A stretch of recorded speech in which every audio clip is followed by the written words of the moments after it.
بانی chairman P T I Imran Khan کی کال پر کراچی، لاہور، پشاور، کوئٹہ، اسلام آباد اور ملک کے کئی شہروں میں ریلیاں نکالی گئی ہیں۔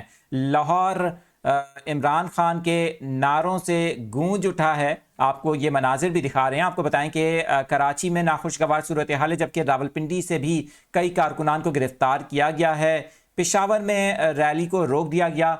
پولیس کی جانب سے بتایا جا رہا ہے کہ پی ٹی آئی کی جانب سے این او سی نہیں لیا گیا، جس کی وجہ سے جو بھی سڑک پر آئے گا اسے گرفتار کیا جائے گا۔ کراچی کے مناظر بھی آپ کو دکھا رہے ہیں، جہاں پر صورتحال کشیدہ ہوئی ہے۔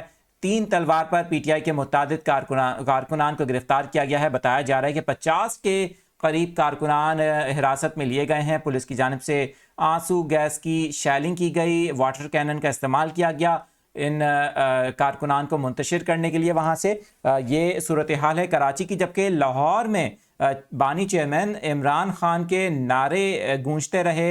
این اے 119 کی اگر بات کی جائے تو تحریک انصاف کے حمایت یافتہ امیدوار میاں شہزاد فاروق کی قیادت میں ریلی نکالی گئی ہے۔ یہاں پر مردوں اور خواتین کی بڑی تعداد اس ریلی میں شریک تھی۔ آپ کو بتائیں کہ پولیس کی بھاری نفری تعینات تھی، لیکن کارکنان کی تعداد زیادہ ہونے پر راستے سے ہٹ گئی۔ اور صورتحال اس وقت آپ کے ساتھ یہ لائیو شیئر کر رہے ہیں